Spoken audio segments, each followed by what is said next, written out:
98% manusia gagal di dalam MLM walaupun mereka telah banyak berusaha, dan ini juga terjadi pada diri saya selama 13 tahun berusaha bermati-matian, namun saya tidak menemukan kejayaan yang saya impikan walaupun telah penat berusaha. Baik, Assalamualaikum warahmatullahi wabarakatuh. Nama saya Sadiq Din. Jadi ini semua adalah setelah saya menemukan sebuah buku yang berjudul 12 konspirasi dalam MLM yang mendedahkan kenapa 98% manusia ni tetap gagal walaupun mereka telah banyak berusaha, kerana bukan salah 98% manusia ni, tapi konspirasi. Ada 12 konspirasi yang berada di dalam program MLM ini. Ya. Jadi salah satu konspirasinya adalah syarikat mengetahui bahawa tidak banyak orang buat full time. Kebanyakan orang buat part time. Jadi syarikat meletak komisen atau persen yang kebanyakannya jauh ke bawah level 4, 5, 6, 7, 8 kerana syarikat tahu orang part time tak sampai. Orang part time ni biasanya punya orang di level 1, 2 dan sedikit di level 3, level 4, 5 dah tak ada orang dah. Jadi bila syarikat buat pelan pemasaran yang membayar insentif atau persen yang letak jauh ke bawah, jadi syarikat tak payah bayar kebanyakan orang. Hanya bayar sedikit je top leader. Jadi top leader bikin duit RM10,000, RM100,000. Tapi kita kebanyakannya buat apa? Bonus RM20, RM30. Lama-lama kita fed up sebab kita dijanjikan impian tu, impian ni boleh capai ni. Namun akhirnya semua hampa. Ya, itu salah satu konspirasi. Konspirasi yang kedua adalah syarikat yang menggunakan sistem binary, 2 cabang. Kemudian dia bayar kat cabang yang kecil pula. Padahal seluruh volume tu adalah volume anda. Anda telah usahakan, syarikat dah dapat keuntungan besar. Tapi dia tak nak bayar atas keseluruhan volume, dia bayar cabang yang kecil. Jadi usaha banyak tapi duit dapat sikit. Ada pairing pula, kena seimbang pula. Lepas tu ada flushing pula. Kalau sampai satu waktu tu 12 malam, dah tutup, kena start yang baru lagi. Jadi ini semua yang bikin banyak orang hampa. Konspirasi yang ketiga adalah syarikat yang gunakan billboard di jalan-jalan raya dekat highway tu. Kalau lihat kat Johor sampai kat utara tu, tengah-tengah jalan tu, highway bayar puluh-puluh ribu setiap bulan iklan produk mereka. Jadi syarikat ni bersaing dengan distributor-distributor mereka. Orang penat usaha, lepas tu orang yang tengok iklan ke tu pergi langsung dekat syarikat.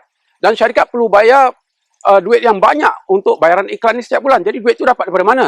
Itu adalah dari usaha kita ramai-ramai ni, bikin syarikat berjaya maju, kemudian ambil duit yang banyak tu bayar kepada iklan pula. Jadi bonus kita jadi kecil, bayaran tu jadi kecil. Dan kelima lagi, syarikat gunakan konspirasi pakai artis. Artis, bintang iklan namanya. Artis endorse produk dia. Padahal artis tak pakai pun produk tu. Tapi kerana dibayar duit yang banyak, artis tu pun berceritalah tentang produk tu. Jadi akhirnya bayar komisen kita semakin kecil. Ya, kerana artis yang dapat bagian yang besar. Dan lagi satu konspirasi adalah bonus kereta. Padahal kereta pun kita tak perlukan banyak orang dari kereta. Tapi syarikat adakan konsep bonus kereta. Kita ingat kereta tu kita punya. Padahal itu daripada sales volume. Kalau anda maintain, syarikat keluarkan deposit daripada sales volume kita untuk keluarkan kereta. Tapi setiap bulan tu kena maintain volume tu. Kalau volume tu kurang, anda kena pakai duit kocek. Kalau duit kocek tak ada, kereta kena rampas balik. Akhirnya banyak orang dulu ada kereta mewah, sekarang dah tak ada.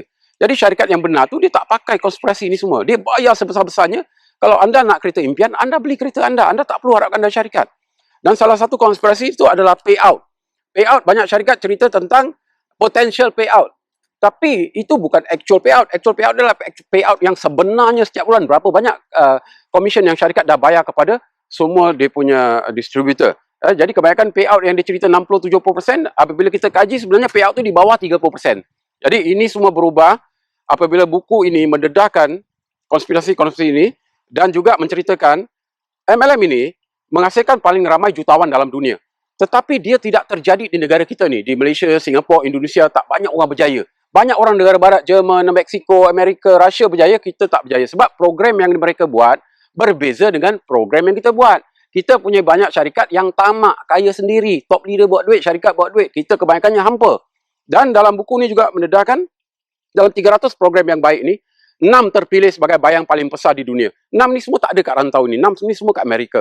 Dalam 6 ni, 1 dipaparkan dalam majalah Business Incorporated 500 sebagai paling pesat berkembang. Dan ini yang saya nantikan, akhirnya mereka datang ke rantau Asia dan saya libatkan diri, dan dalam masa 2 tahun saya capai kejayaan yang jauh lebih besar dari usaha saya yang selama 13 tahun di syarikat yang 2 syarikat yang lama saya usahakan itu.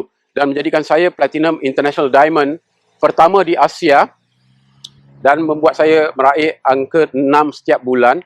Bukan saja saya, malah ribuan orang yang sama-sama berjaya seperti saya, kerana kami memiliki program yang bebas konspirasi. Dan salah satu yang terpenting adalah program ini memiliki barangan yang diramalkan bakal berada di setiap rumah, barang yang tidak bersaing dengan mana-mana kedai dalam dunia kerana ia tidak terdapat di mall, di kedai, di mana-mana syarikat lain kerana dia patented, international patent. Ini penting, saudara sekalian ya. Kerana kalau anda menjalankan network marketing atau MLM ni, kenapa ditukar nama network marketing? Sebab MLM ni banyak dah rosak. Kerana skim-skim cepat kaya, money game pun menyamar diri sebagai MLM.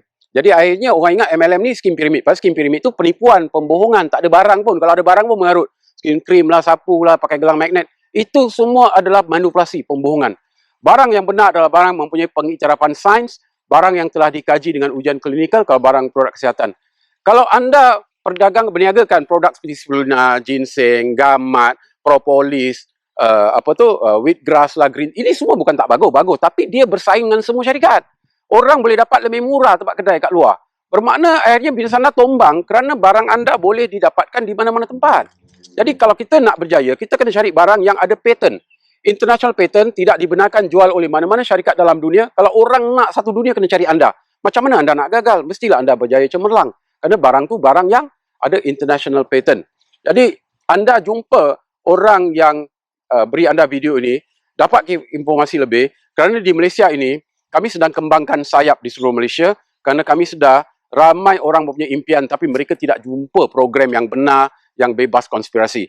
Jadi kalau anda pernah gagal selama ini, saya tidak salahkan anda kerana saya juga gagal di 2 syarikat MLM sebelum ni, dan di yang ketiga ni baru saya menemukan jawapannya kerana setelah saya jumpakan konsep 12 konspirasi dalam MLM, saya berjaya pilih program yang benar, yang bikin ramai orang berjaya dan orang-orang part-time kini baru dapat hasil yang berbaloi, yang bikin mereka yakin mereka boleh buat full-time dan menjadikan mereka jutawan-jutawan yang baik di sini. Ya, jadi jumpa orang yang berikan video ini dan kami komit, jika anda komit untuk menolong diri anda sendiri untuk berjaya cemerlang, belajar ilmu residual income kerana di sini peluang untuk anda belajar ilmu. Wang cari anda, bukan anda cari wang, kerana konsep yang saya mau ajarkan anda nanti bukan semestinya anda sentiasa nak kena jual barang. Ya, konsep jual barang boleh bikin duit tapi tak boleh jadi jutawan. Konsep orang jadi jutawan adalah orang menjalankan sistem networknya. Walaupun tanpa jual barang, beli pakai sendiri dan ajar sistemnya, anda akan jadi seorang jutawan. InsyaAllah. Sekian dari saya. Assalamualaikum warahmatullahi wabarakatuh.